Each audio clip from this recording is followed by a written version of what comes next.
Tranche de coupe saison 5, 30 minutes d'actu, de coups de cœur de notre vie, et de nos sorties par Guillaume et Max. Bonjour, bonsoir, nous sommes Max et Guillaume et on est ravis de vous retrouver pour ce 19e épisode de la saison 5 de Tranche de couple, épisode que nous avons choisi d'intituler « On prend les mêmes », sous-entendu, et on recommence, vous n'allez pas être complètement dépaysés. Exactement. Déjà 19e épisode, cette saison sera passée assez vite.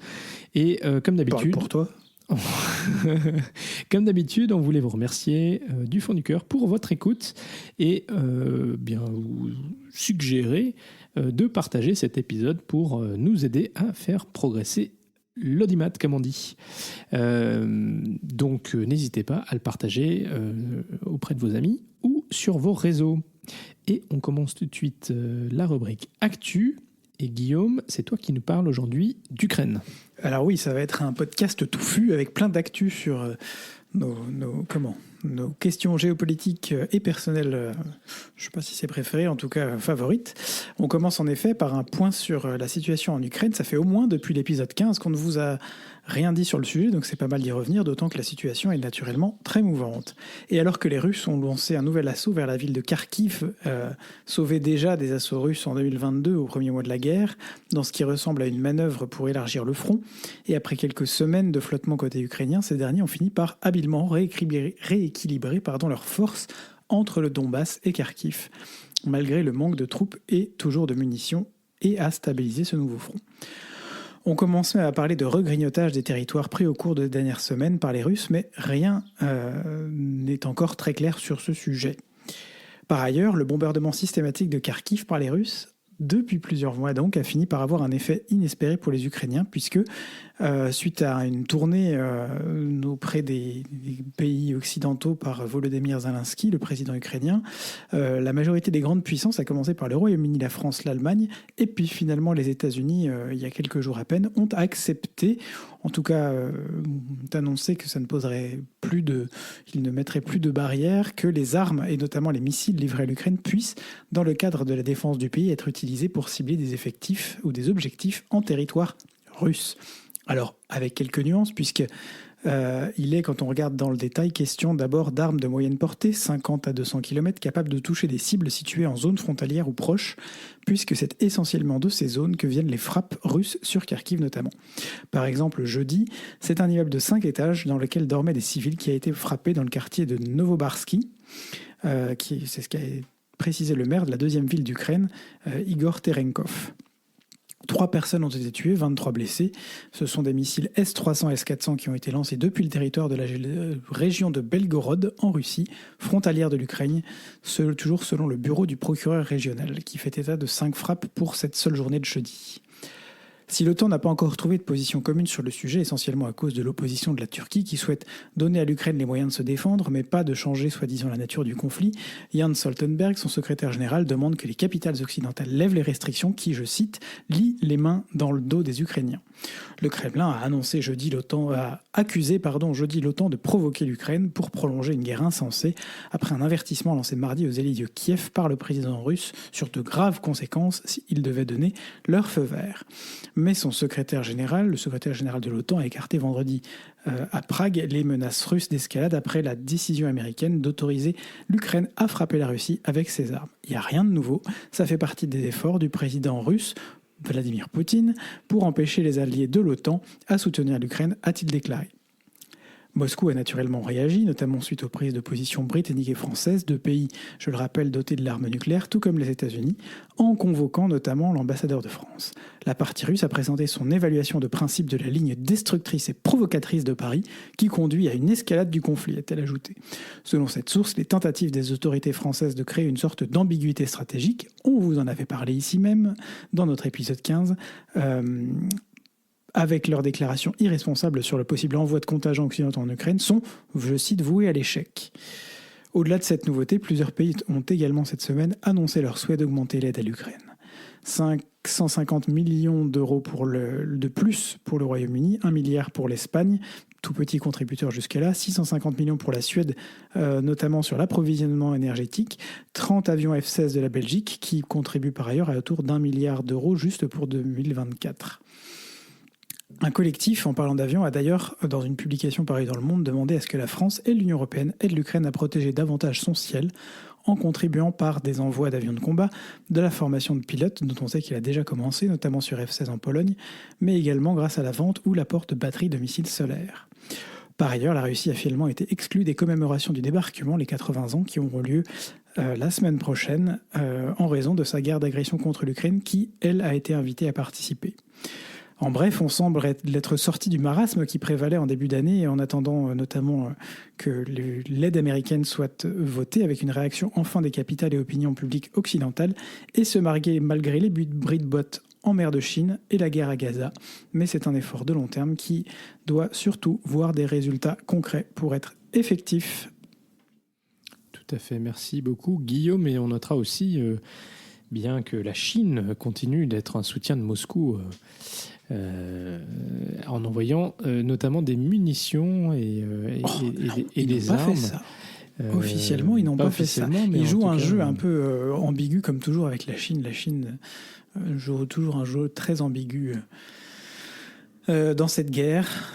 Ils refusent notamment de participer aux négociations de paix qui auront lieu à Genève tant que la Russie n'y est pas conviée. On sait aussi que, comme je le disais, ils veulent soutenir l'intégrité territoriale des pays tout en étant prêts à envahir Taïwan. Ben oui, puisque Taïwan fait officiellement partie de la Chine. Absolument. L'occasion d'y revenir peut-être dans un prochain podcast. Alors Max, notre bonhomme orange favori est de retour. Exactement, on ne pouvait pas ne pas vous donner de nouvelles de Monsieur Trump. Tout à fait, je suis d'accord. Exactement.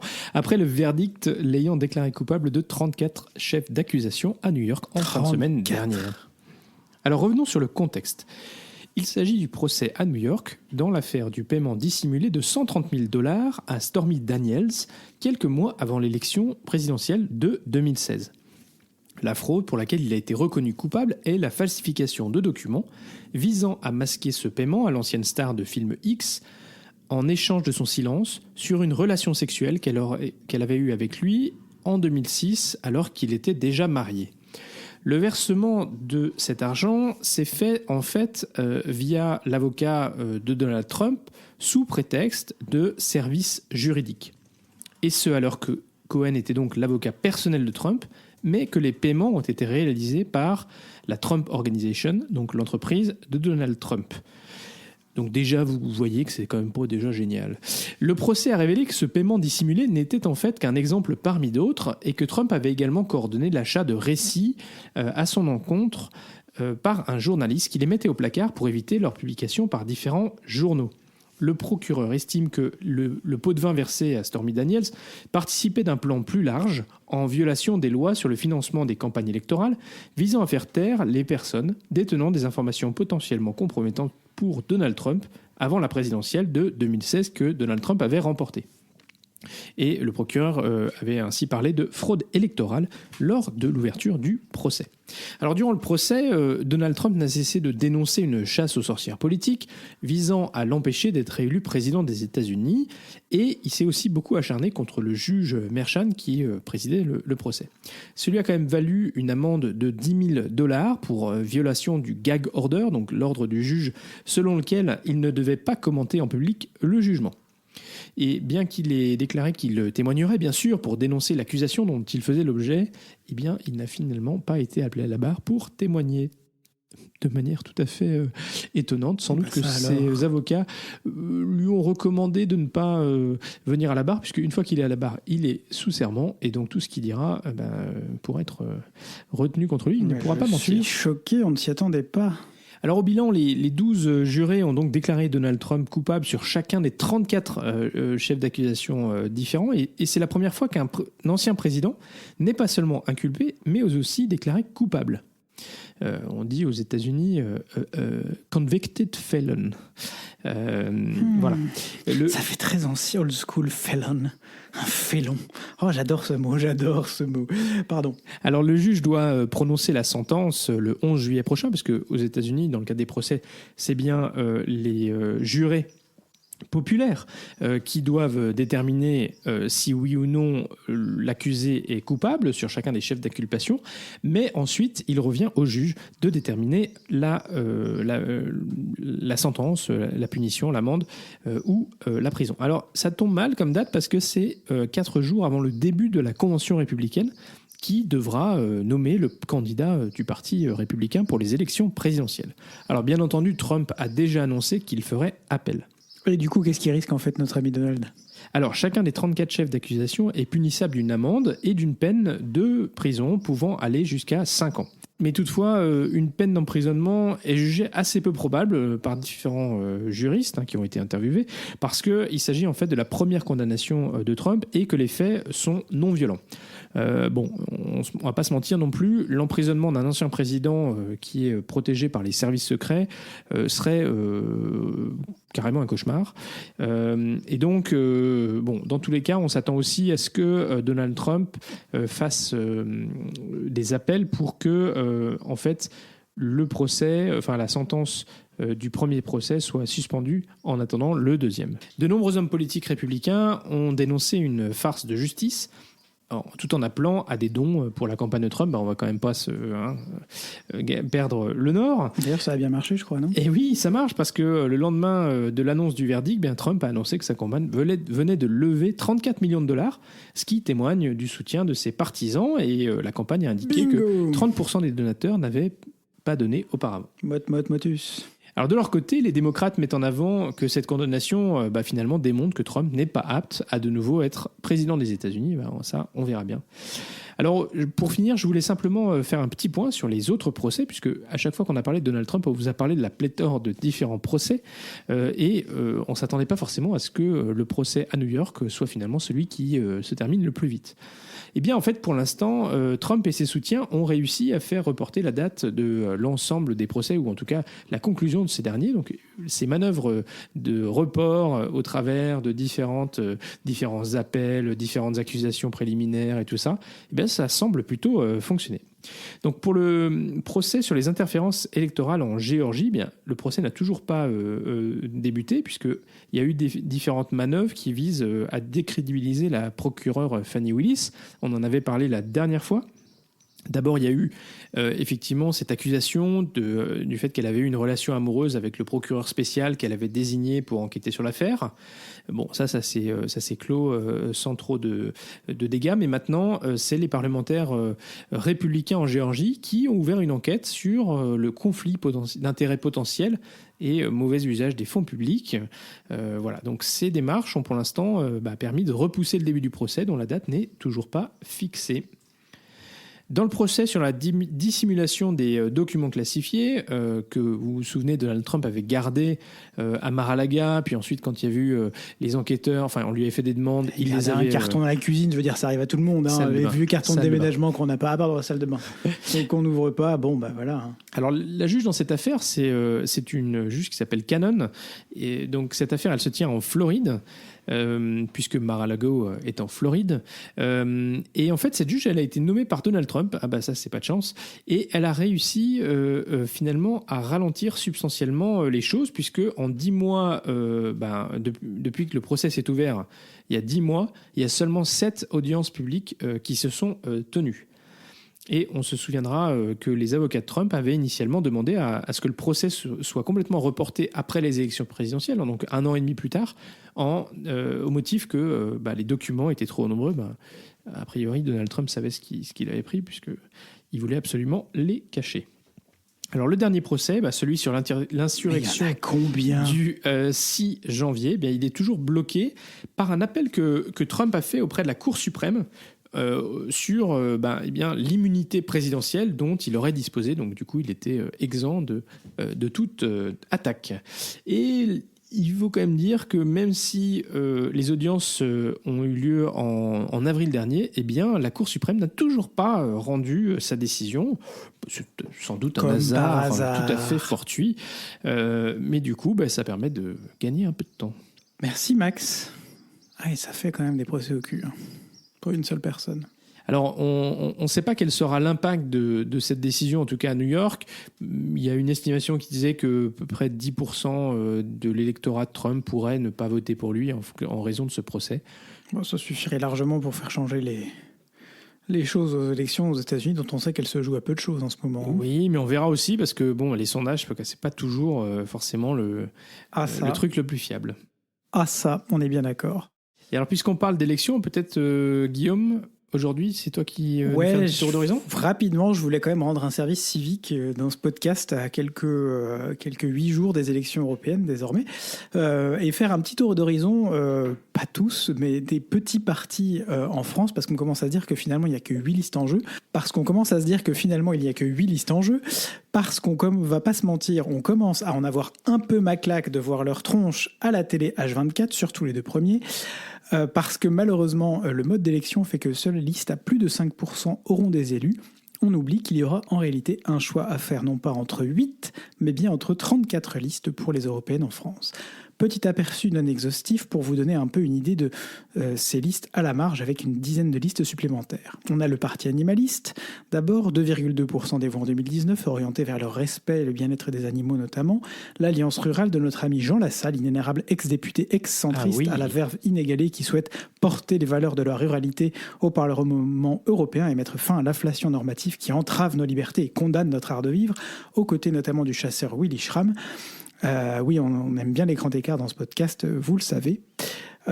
Écologie au centre, assez limpide comme nom, avec à sa tête Jean-Marc Governatori. Lutte ouvrière, ancien pilier des Guignols de l'info, avec à sa tête Nathalie Arthaud.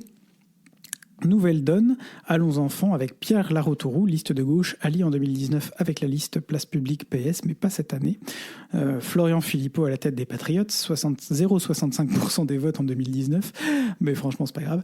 Le nouveau parti anticapitaliste révolutionnaire de Selma Labib, l'UPR de François Asselineau, 1,2% en 2019, souvenez-vous, votez printemps les amis.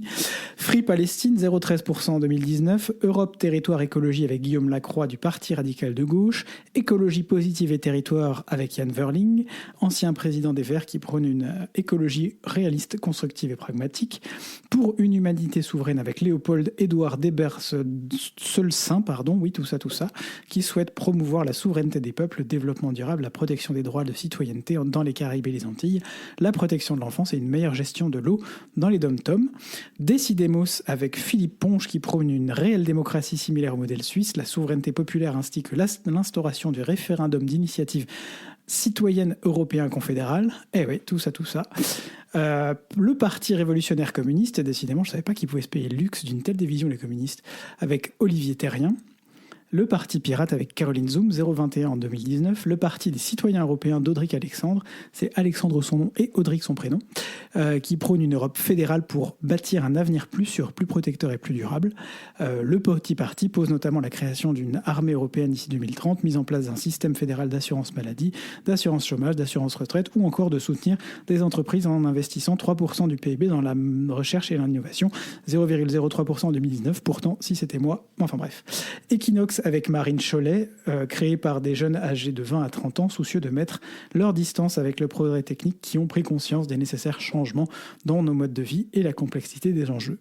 Quelques exemples, il reste encore 9 autres listes que je vous invite à découvrir sur un lien qu'on vous partagera. 9 autres listes. Et dans la propagande électorale que vous ne manquerez pas de recevoir chez vous. Éventuellement. On a notamment en vrac une liste qui prône la diffusion de l'espéranto, la désinformation avec Francis Lalanne, à peu près, les droits du parent et de l'enfant, ou encore des communistes, décidément, et des nationalistes, bien entendu. Je n'ai que 2 mots. Bon courage. Bon, alors néanmoins, on vous invite vraiment à aller voter pour ces élections européennes parce que on ne peut pas dire il se passe beaucoup de choses au niveau de l'Union européenne et c'est toujours la faute des autres. Enfin, voilà, il y a plein de décisions qui sont prises et on n'a aucune influence. Vous le savez, on vous l'a dit à plusieurs reprises, le Parlement européen, c'est le co-législateur, c'est-à-dire qu'ils ont le même poids que les États pour se mettre d'accord pour adopter les lois au niveau de l'Union européenne. Et il faut quand même avoir en tête que 80% des lois qui sont adoptées en France, eh bien, elles reflètent des législations adoptées à l'échelle de l'Union européenne. Donc, c'est vraiment important que vous alliez voter, que vous alliez exprimer votre voix, parce que finalement, l'équilibre politique qui sortira des urnes, eh bien, c'est ça qui, dans les 5 prochaines années, eh bien, guidera l'évolution. Voilà. Et surtout au moment où on dit quand même que les partis d'extrême droite risquent très probablement d'avoir un poids beaucoup plus fort au Parlement européen. Eh bien, si vous avez une vision qui n'est pas celle purement nationaliste et comment dire xénophobe des partis d'extrême droite, à ce moment-là, allez faire entendre votre voix parce que nous, on n'a pas envie de se faire gouverner par les partis d'extrême droite. Ça c'est dit, au moins vous êtes prévenus. Merci Max. On passe tout de suite à la rubrique vie de couple. Non, on va passer à la rubrique Belgitude d'abord, Ah oui, et on va pas pardon. complètement changer de sujet. Je suis désolé, voulais vous parler de ça aujourd'hui. Je sais qu'on est déjà bien avancé dans notre podcast. Peut-être qu'on s'affranchira pour cette fois-ci de notre dernière rubrique du coup.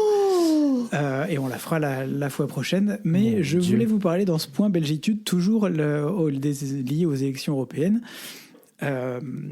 Avec une particularité belge qui est aussi une nouveauté, le vote aux élections est en effet européennes et désormais ouvert dans le Royaume aux jeunes à partir de 16 ans. 4 États de l'Union européenne ont donc déjà adopté cette pratique, l'Allemagne, l'Autriche, Malte et la Belgique. Alors petite nuance, puisque comme souvent en Belgique, les élections européennes sont couplées aux élections législatives et régionales qui restent, elles, ouvertes seulement à partir de 18 ans.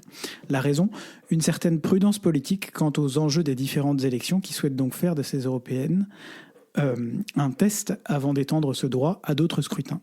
Il faut dire que c'est la Cour constitutionnelle belge qui a demandé à ce que les élections soient ouvertes, sans précision particulière, en mars dernier, à partir de 16 ans. Et donc, la conclusion, ça a été de dire, bah voilà, ouvrons les élections européennes, commençons avec ça, et voyons où ça nous mène. Un article du Taurillon, magazine des jeunes Européens en France, considère que l'abaissement du droit de vote à 16 ans permet de renforcer la démocratie par l'engagement des jeunes, présente une opportunité majeure pour faire participer concrètement une génération parfois en mal de repère à la construction européenne. Cela permettra également d'ouvrir la voie à de nouvelles dynamiques en favorisant la diversité des opinions exprimées, mais cela contribue également à repenser l'éducation civique et politique.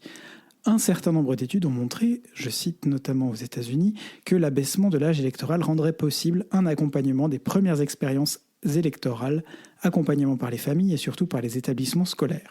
On vote parce que souvent on est entraîné au vote et ce d'autant plus qu'on est loin des institutions et de la vie politique.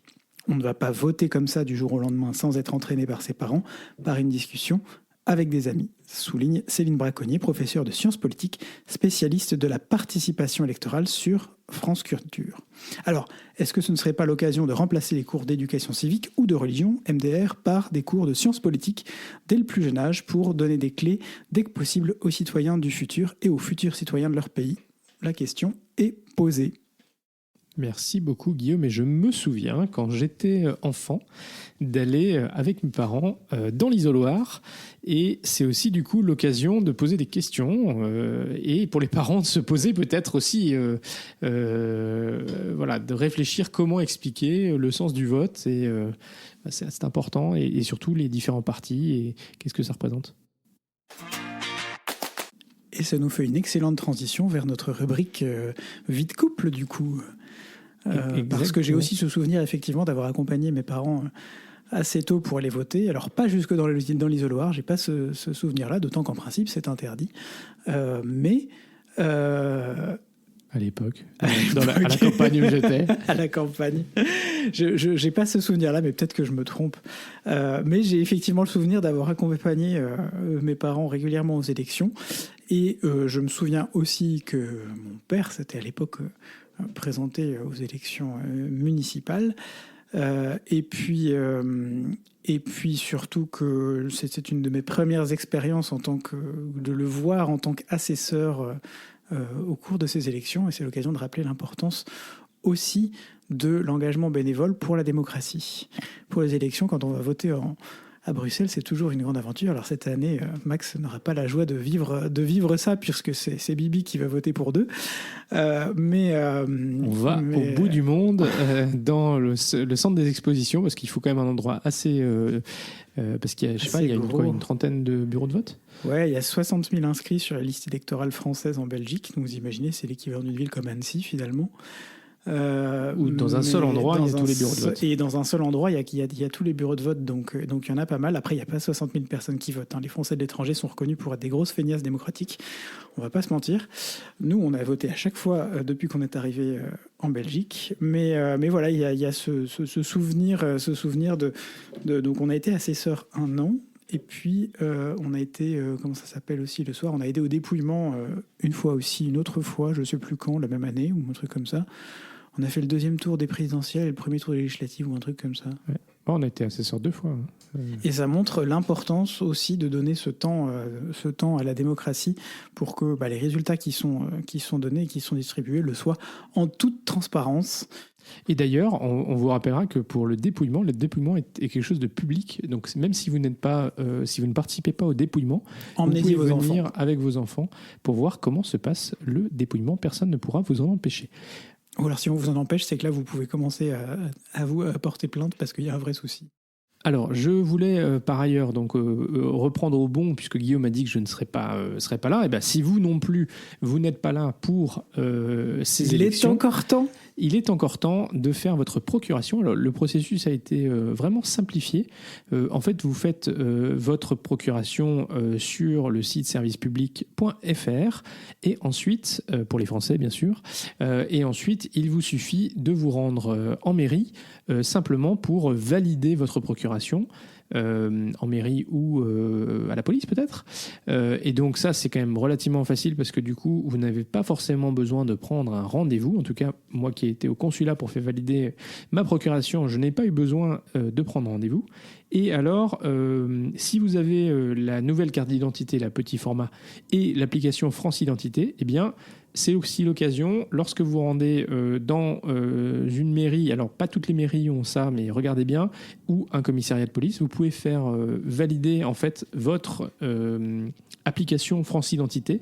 Et les prochaines fois que vous devrez faire une procuration, vous n'aurez plus à vous rendre physiquement dans une mairie ou dans un commissariat. C'est quand même une grande avancée, je dois le dire. Tout à fait, merci Max pour cette petite information pas inutile pour toutes celles et tous ceux qui nous écoutent. Alors on fait un petit retour, Guillaume, sur qu'est-ce qui s'est passé dimanche dernier. On a couru, hein. Pouf. Enfin surtout moi. Oui. Alors dimanche dernier, il faisait pas si beau que ça et Guillaume a couru 20 km. Ah bah tiens, on manquait de sujet pour notre rubrique Tout vite couple. On pourrait parler de la météo si vous aussi, vous êtes levé au mois de novembre ce matin.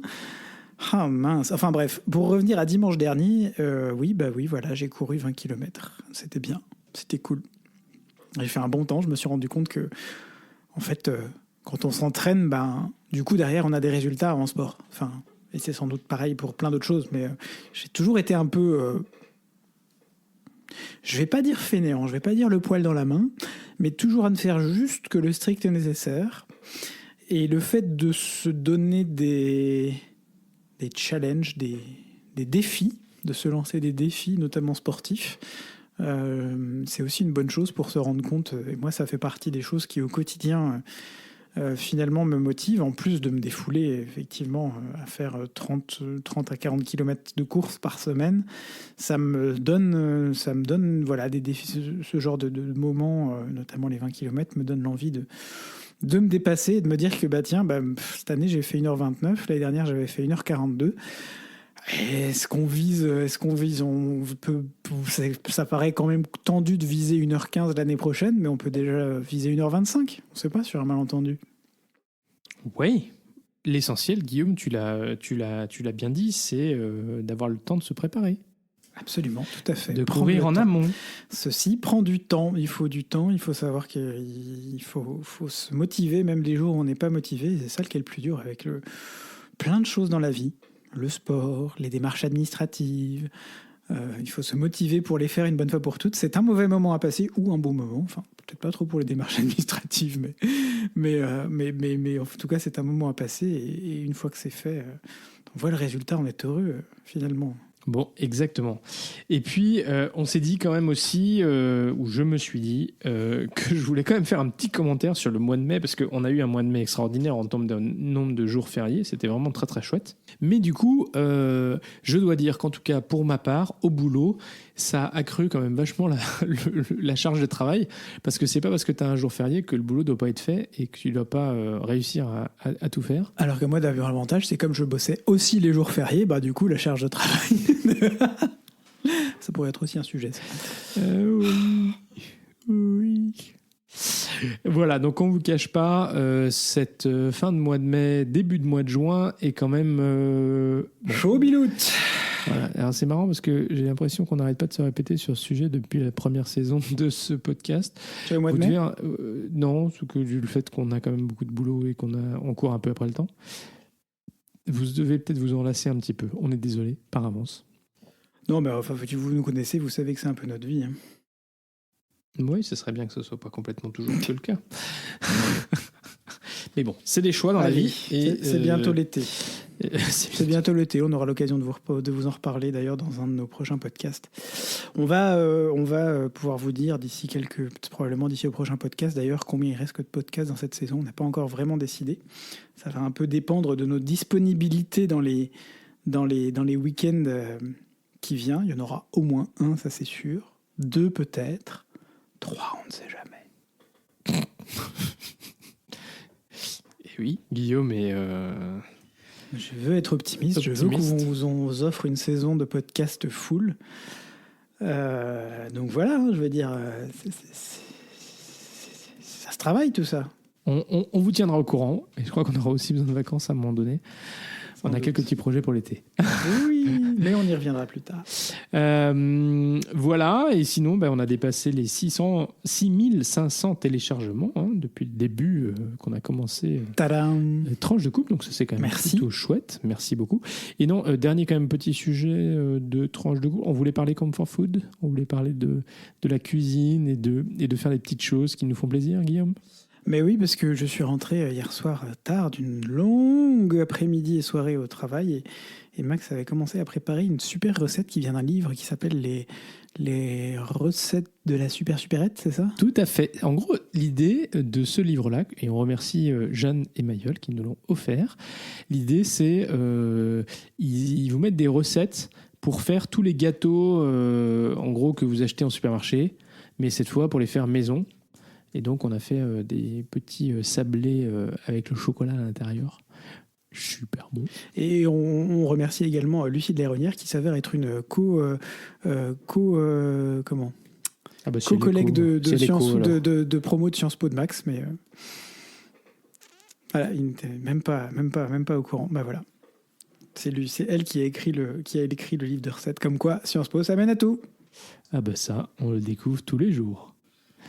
Et sinon, on a eu plein de trucs après le Pride Podcast lié à la Pride et tout ça.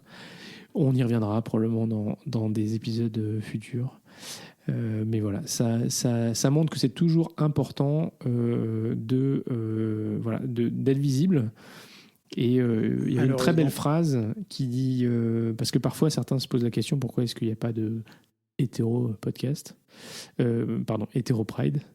Et on dit parce que en fait la Pride c'est avant tout d'essayer de mettre en avant les discriminations auxquelles font face certaines personnes, parfois au prix de leur vie. Et donc il est encore heureux, ou il est heureux, ou soyez heureux, que le fait d'être hétéro ne résulte pas dans d'être en danger ou de risquer sa vie simplement parce que vous êtes hétéro, ce qui malheureusement est encore le cas pour les personnes queer. Absolument. Merci Max pour ce petit rappel. Bon, on va peut-être s'arrêter là, parce que vu l'heure, voilà, on vous avait promis qu'on resterait court. Donc c'est déjà mais il est 16h58, on va aller se coucher maintenant. De ce 19e épisode de la saison 5 de Tranche de couple. Alors, si vous êtes arrivé jusqu'au bout, d'abord, comme d'habitude, bravo, merci. Mettez-nous un petit poutou, je sais pas, dites-nous... Oui, envoyez-nous un message, une beuglante, on va revenir à tout ce que vous voulez pour nous dire ce que vous en avez pensé, pour nous encourager, pour nous donner des pistes de sujets que vous souhaitez qu'on traite également. On est toujours à l'écoute et on fait régulièrement des sujets qui nous viennent de l'extérieur. Merci pour ça. Si ce podcast vous plaît, donc faites-le découvrir autour de vous. N'hésitez pas à nous mettre une note, un commentaire sur Apple Podcast, Spotify ou votre logiciel de podcast préféré, un like sur YouTube ou sur Twitter, un pouce bleu, comme disait Max, sur Facebook et surtout, partagez. Eh bien, ce podcast reste diffusé le lundi tous les 15 jours et disponible pour les plus pressés dès le dimanche soir 21h. Alors, d'ici au prochain épisode, eh bien, portez-vous bien, gros bisous et à très vite pour de nouvelles tranches. Motivé ?